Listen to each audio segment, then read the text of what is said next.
ดำนาสิพาไปดำนาบ่แม่นโอเคไปแล้วนี่ไปตอนนี้เลยไปแท้ร้อย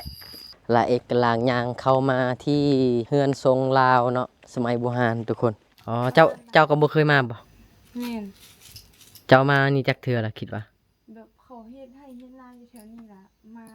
ไม่เห็นแม่นอ๋อเจ้าไม่เห็นแล้วก็เลยพาอายมาโอ้โหทุกคนอากาศมันเย็นดีเนาะบ่เคยไปครั้งแรกของชีวิตที่ได้มาไกลปานนี้นะทุกคนเจ้าเคยมาบ่สวรรณเขตบ่เคยแม่นบ่แม่นเคยได้ยินอยู่บ่เคยมีหมู่มาฮอดแล้วละเอกมาฮอดแล้วเนาะเมืองคำเกิดแขวงบริคำไซทุกคนว้าเด้อเด้อพี่น้องมาโอเคโอกาสหน้าค่อยเจอกันใหม่เนาะถ้ามาเที่ยวเดียวสิแวะมาเล่นน้ำถ้ายังบ่ทันได้เอาผัวได้เอาพี่น้องตอนนี้บ่าวลาเอกก็จะได้ออกจากบ่อวังน้ำเย็นเนาะพี่น้องโอ้ยมองนี่นะบรรยากาศคักขนาดเนาะแล้วก็น้ำเย็นดีเนาะเย็นสมซื่อเลยเนาะลาเอกก็ได้ล้างมือสวยหนาเนาะเป็นที่เรียบร้อยตอนนี้ก็กำลังสิเดินทางไปบ้านลักสาวเด้อพี่น้องเด้อเมืองคำเกิดแขวงบุรีคำไซลาเอกจะเข้าไปในตัวเมืองเนาะอยากชมเมืองบุรีคำไซเนาะว่าเป็นจังไดพี่น้องและมือนี่บ่าวลาเอกก็ได้มีน้องๆทั้งสองคนเนาะเพิ่นก็กำลังสิไปบ้านลักสาวพอดีเนาะพอดีลาเอกก็ได้ม่วมทางไปลักสาวนำกันมือนี้เนาะแต่ว่ามือนี้บังเอิญมาเจอกันเนาะเรากับมาไกลอยู่เด้หนึ่งชั่วโมงพุ่นแล้ววะจากบ้านของน้องเพิ่นมานี่นะตอนนี้สิพากันไปลักสาวซะอย่างนอกคาใจก็สิพาไปดำนาบ่โอเคไปแล้วนี่ไปตอนนี้เลยไปแท้ร้อยโอเคเบิ้งสภาพนี่มาแต่ดำนานี่เมื่อวานนี่ไปดำนาซอยอันบ้านบ้านกองรอเคยได้ยินบ่กองรอเคยไปมันบ่บ่เคยไปเนาะทำกองรอนะก็เลยว่าเช่นเขาเจ้าดำนาตามทางกันเลยว่ามาสิดำช่วยว่ะพอดีคอยมาดำช่วยแล้วเลยมื้อนั้นน่ะเมื่อวานนี่แล้วเลยเพิ่นว่ามาเนาะเจ้ามาซอยว่ะแล้วเลยมื้อนี้สิมาซอยสาวใบเฟิร์นดำนาเด้อแต่ว่าคอยดำนาบ่เป็นได้เจ้าเสื้อบ่เพราะว่าบ้านคอยมันบ่มีหน้ามันมีแต่ผูสินะเขาเจ้าบ่ได้เฮ็ดหน้าเขาเฮ็ดให้ว่ะแม่นเฮ็ดให้สินะบ่มีเลยนะเจ้าต้องสอนคอยเด้อโอเคถ้าเจ้าสิให้คอยดำเองเจ้าต้องเอาเม็ดมานำคอยแทกให้มันซื่อสินะ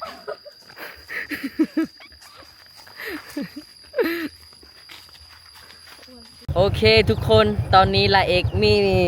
เพื่อนร่วมทางเนาะที่จะไปลักสาวซึ่งละเอกมาเป็นครั้งแรกกับโบจักทางไปน้องๆเพิ่นจะพาไปน้องใบเฟิร์นกับน้องไทยเนาะตอนนี้เราไปลักสาวนำกันเนาะโอเคทุกคน yes ได้เพื่อนร่วมทางแล้วโอเคไปกันเลยเฮาตอนนี้น้องๆเพิ่นกะสิพาละเอก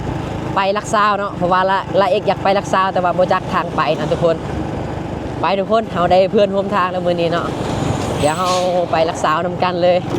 อันนี้เส้นทางจากบ้านหน้าป่าหวานเนาะไปลักสาวทุกคนก็ประมาณ30กว่าลักเนาะประมาณนั้นแหละเนาะน้องๆเพิ่นว่านะแต่ว่าเฮาก็บ่ฮู้และเฮาบ่เคยไปเนาะโอ้ขับรถเก่งแท้ว่ะก็ขับรถไวขนาดเลยเล็กจนตามบ่ทัน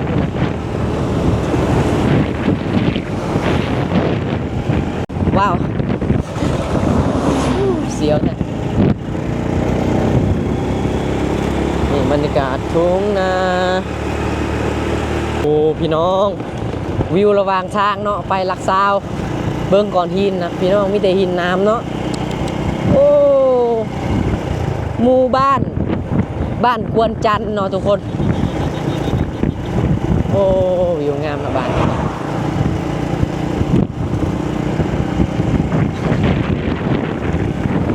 โอ้ยขับรถไวแท้คือขับรถเก่งแท้เนาะนำจนบ่ทันเลยโอ้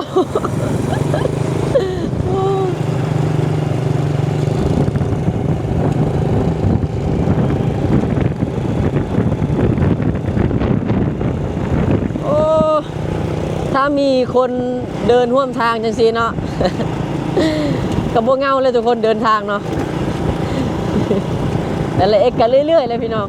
บ่มีกะลุยเดียวเนาะตอนนี้ก็โชคดีเนาะมีน้องๆคนพาไปก็โชคดีเดี๋ยวเฮาไปเบิ่งรักสาวน้ำกัน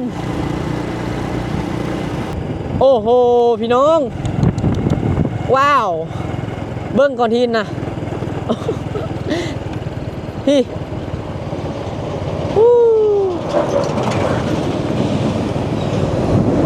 สุดยอดเลยโอ้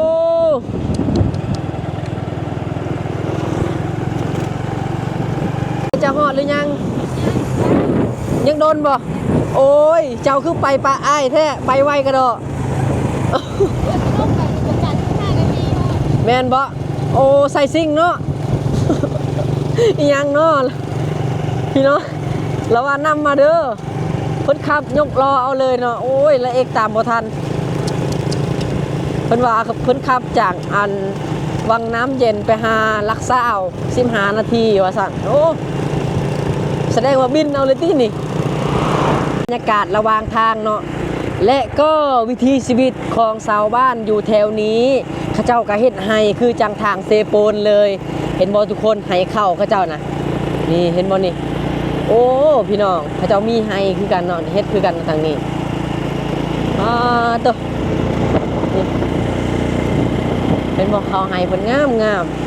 แล้วก็มีภูผาสูงเนาะโอ้สุดยอดเลยโอ้โหพี่น้องงามแท้เนาะว้าวโอ้สวยแท้ทุกคนผู้เบิ้งให้เข้าก็เจ้านะให้เข้าสวนมันต้นมีทุ่งนาเนาะโอ้สุดยอดเลยวิถีชีวิตสาวบ้านทางลักสาวเนาะหมู่บ้านอยู่ติดริมทางเนาะ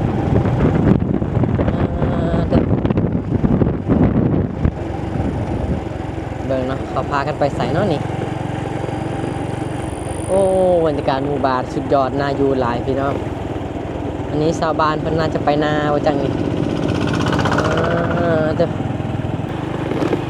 โอ้โหพี่น้องเอ้ยเมืองนี้แขวงนี้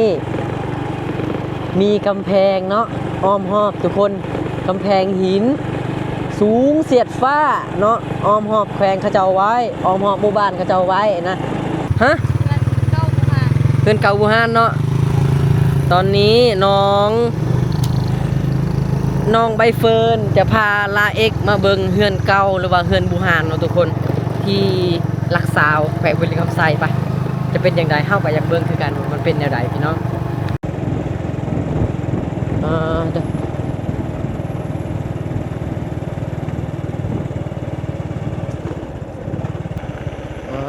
จะไปเส้นใดเนาะแบบนี้ น้องๆเพิ่นไปก่อนไปไวขนาดเลยน่าจะไปเส้นนี้แหละคิดว่าเอาแล้วน้องๆไปทางไหนบัดนี้เนาะ โอ้เขาคือไปไวใช่ปะ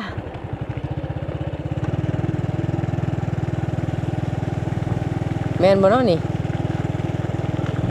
โอ้จากเส้นทางเข้ามาในนี่ก็ประมาณอยู่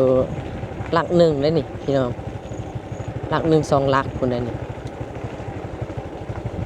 พูดน้องๆคนแล่นไปก่อนเลยโอ้เป็นเฮือนเก่าเพิ่นว่าเฮือนเก่าสมัยโบราณเพิ่นว่าตัวพี่เนาะตั้งอยู่ตีนผูเลยตั้งอยู่ผาพี่เลยโอเคทุกคนตอนนี้ละเอกกับมฮอดอันเฮือนบูฮานเนาะตั้งแต่สมัยก่อนเนาะเพิ่นว่าอันน้องใบเฟิร์นนำเที่ยวเนาะมื้อนี้เดี๋ยวเฮาจะพาทุกคนมาเบิ่งปลายเขาเจ้าเขียนบอกเนาะโอ้อันนี้ยอดติวกินกับลาบครับเฮือนทรงลาวบูฮานเนาะทุกคนรับเหมาก่อสร้างโดยบริษัทเคนทวงศ์ก่อสร้างจำกัดปี 2013 ปี 2014 เนาะโอเคทุกคนนี่เนาะทางในจะเป็นเฮือนเลยเฮือนแบบนี้เนาะไปทุกคนไปเดี๋ยวบ่าวลาเอ็กจะพาพี่น้องเข้าไปนำกันเนาะทุกคนไปเข้าไปนำกันพี่น้องโอเคทุกคนตอนนี้กะลาเอ็กกำลังย่างเข้ามาที่เฮือนทรงลาวเนาะสมัยโบราณทุกคนนี่ ตัวและเอกคิดว่าน้องใบเฟิร์นจะพาเขามาบ้านเนาะเราพามาเบิงเฮือนสมัยก่อนสบายดีน้องใบเฟิร์นมาฮอดนี่เนาะอ๋อแต่ก่อนเขาเจ้ามาเที่ยวหลายบ่มองนี่ บ่ฮู้คือกัน อ๋อเจ้าก็บ่เคยมาบ่ แม่น เจ้ามานี่จักเทื่อละคิดว่า แบบเขาเฮ็ดให้เฮ็ดนาอยู่แถวนี้ล่ะมา ไม่เห็น แม่น อ๋อเจ้ามาเห็นแล้วก็เลยพาอายมา แม่น โอเคไปเดี๋ยวลองขึ้นเฮือนเบิ่งบ่เป็นหยังบ่ จะเป็นหยัง โอเคทุกคนน้องเพิ่นว่าบ่เป็นหยังเนาะเดี๋ยวเราลองมาขึ้นเบิ่งเนาะเอ้าแล้วไผเป็นเจ้าของเฮือนซะ ฮู้คือกันวัน บ่จักเลย แม่น เฮือนอยู่กลางป่าทุกคนโอ้บ่จักเอาไผเป็นเจ้าของเฮือนขออนุญาตเด้อละเอกแค่มารีวิวเนาะทุกคนแต่คิดว่าน่าจะบ่มีคนอยู่เนาะเฮือนหลังนี้โยนมีไฟฟ้าอยู่เนาะ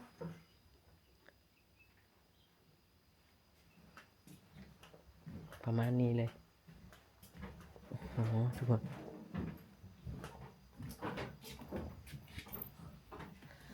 เป็นเฮือนอยู่กลางป่าเลยเนาะ แม่นเขาเฮ็ดแหล่งท่องเที่ยวแต่นั้น ตอนนั้นนะ แม่น แต่ว่าตอนนี้บ่มีแล้ว บ่ค่อยมีไผมา คนบ่มาแล้วเนาะ แม่น เบิ่งคนทางก็หกเลยทุกคนนี่เนาะทุกคนจะเป็นแบบนี้เนาะเรือนงามอยู่เนาะแต่ว่าอยู่กลางป่าน่าอยู่อยู่นะเรือนแบบนี้ แม่น อากาศมันเย็นดีเนาะโอเคทุกคนเดี๋ยวเราไปกันต่อวันนี้ แม่น ไป ทับตาแปะแม่นปะหน้าแปะวะ นาแปเนาะ แม่น โอเคทุกคนเดี๋ยวน้องใบเฟิร์นจะนำเที่ยวคือเก่ามื้อนี้เนาะโอ้ถ้าละเอกบ่ได้พอน้องเพิ่นก็น่าจะไปบ่ฮอดหลักซาวเนาะเพราะว่าบ่เคยไปครั้งแรกของชีวิตที่ได้มาไกลปานนี้นะทุกคนจะเคยมาบ่สวรรณเขต บ่ บ่เคยแม่นบ่ แม่น เคยได้ยินอยู่บ่ เคย มีหมู่พี่ไทยสอนในเขตอยู่ มีหมู่อยู่ เจ้าลงมาอยู่บ้านพี่ อ๋อเข้าไทยบ้านใด เจ้าบ่ฮู้คือกัน บ่ฮู้คือกันเนาะ แม่น โอเค ไปกันต่อทุกคน น้องเพิ่นบอกว่าเขาเจ้าเซาเที่ยวแล้วเนาะมองนี้นะเขาเจ้าเซาเที่ยวแล้ว ก็เลยว่าฮกหมดเลยเนาะตอนนี้บ่มีไผมาเที่ยวแล้วทุกคน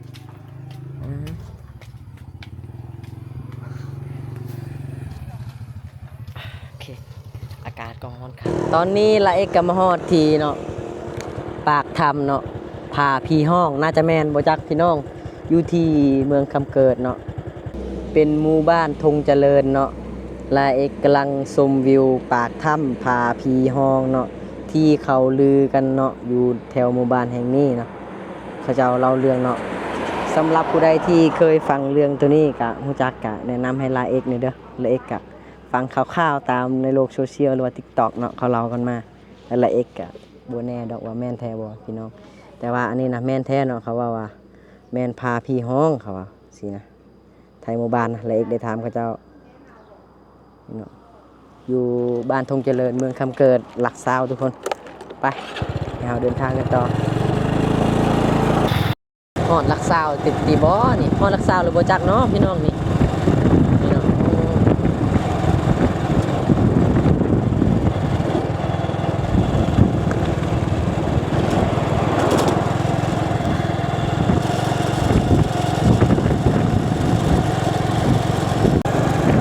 มองนี่นะถ้าไปอีกก็สิได้ติด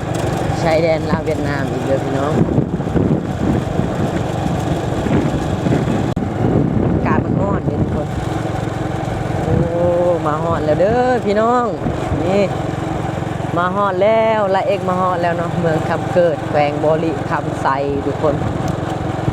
ว้าเด้อมาฮอดได้เสยเนาะ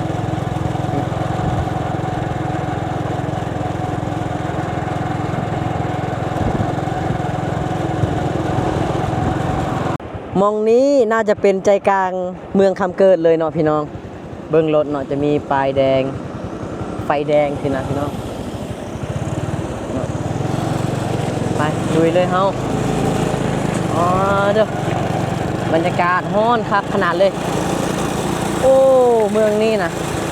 เจริญคักเนาะบ้านลักซาวมาหอดเลยเด้อพี่น้องบ้านลักซาวมาหอดแล้วเดี๋ยวเราจะข้ามก่อนข้ามบนทางก่อน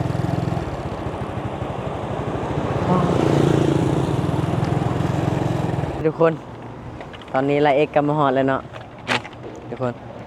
สวนสาธารณะลักซาวเนาะมองนี้อันนี้นะจะเป็นใจกลางตัวเมืองเลยเนาะเดี๋ยวลาเอกจะพาพี่น้องทุกคน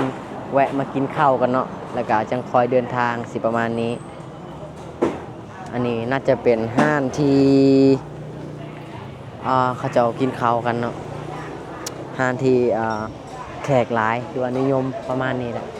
เดี๋ยวเราจะหาของกินกันตอนนี้ลาเอกแวะมากินข้าวเนาะที่ห้างอาหารลาวเวียดนามยูซีแยกลักซาวทุกคนเนาะบาดห้างนี่นะคนเข้ามากินหลายพี่น้องเลยเนาะขายดีขนาดเลยคนเต็มห้างเลยทุกคนตัวเอามาพี่น้องหามองนางหากินข้าวเนาะไม่อยาก เนาะลูกค้าโอ้หลายขนาดเลยห้างอาหารลาวกับเวียดนะประมาณนี้โอเคทุกคนตอนนี้เราก็ได้เข้ามาห้างแล้วก็นั่งพักผ่อนแล้วก็สิสั่งของกินเนาะแล้วเอกสั่งเป็นข้าวเปียกเนาะสิกินง่ายๆเลยมื้อนี้แล้วก็สิเข้าไปพักผ่อนก็สิประมาณนี้แหละพี่น้องน้องๆเพิ่นพานำเที่ยวมื้อนี้เนาะแต่ว่าย้อนแสงบ่ค่อยเห็นหน้าเราทางนี้คนมาเที่ยวหลายเนาะ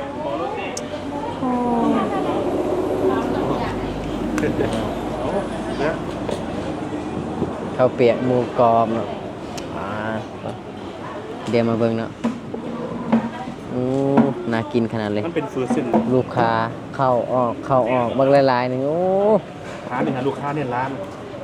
เต็มที่เลยเนาะฮานนี่ลูกค้าเข้าหลายเนาะนี่ผู้สาวฮานผู้สาวเฮ็ดข้าวเปียกเฟอร์มันยังกระงามเนาะคนได้เข้าหลายบ่เข้ามาออกแล้วก็เข้ามาแบบนี้เสร็จแล้วเลยก็รุ่มขนาดการฮ้อนแล้วก็ยังกินแนวฮ้อนอีก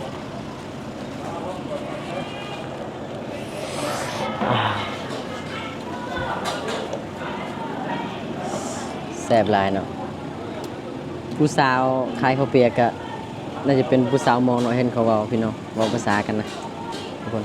ผู้สาวมองก็มีทุกคนงามเบิ่งเส้นข้าวเปียกเส้นใหญ่เลยตัว40,000 กีบเนาะวันนี้กินอยู่จ้ะพี่น้องมา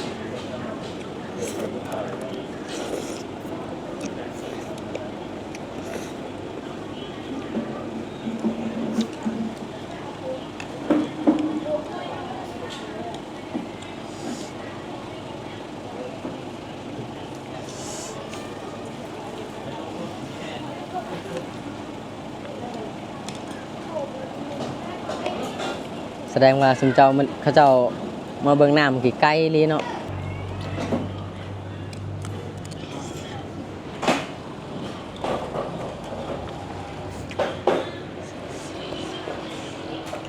บรรยากาศในห้างลาวเวียดเนาะอยู่ลักซาวลูกค้าเต็มห้างเลยขายดีขนาดเลยทุกคนเนาะเข้าออกลูกค้าเบิ่งบ่จักข้าวเปียกบ่จักหยังเนาะมีของกินหลายอย่างเลยอยู่นี่นะเต็มห้างเลยลูกเป็นห้างอยู่ใจกลางเมืองเนาะตรงนี้นะโอเคขอบใจน้องๆทั้ง2คนที่พามาเที่ยวบ๊ายบายยิ้มงามๆแน่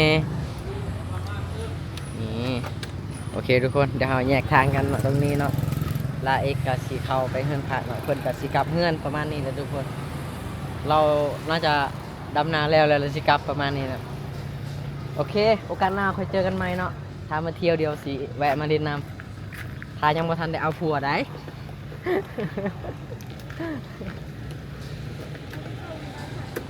ฮะบ้านผักยังเกาะลืมเลยพาสุกดิหรือเปล่าโอเคเดี๋ยวถ้าชุมเจ้าสิกลับก็กลับเลยเดี๋ยวไอไปเองก็ได้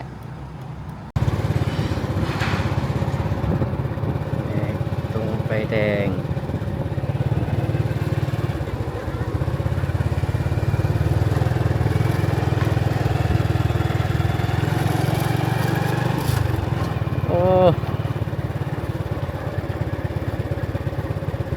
กำลังซองหาเฮือนพักทุกคนว่าสิพักใส่เนาะบัดนี้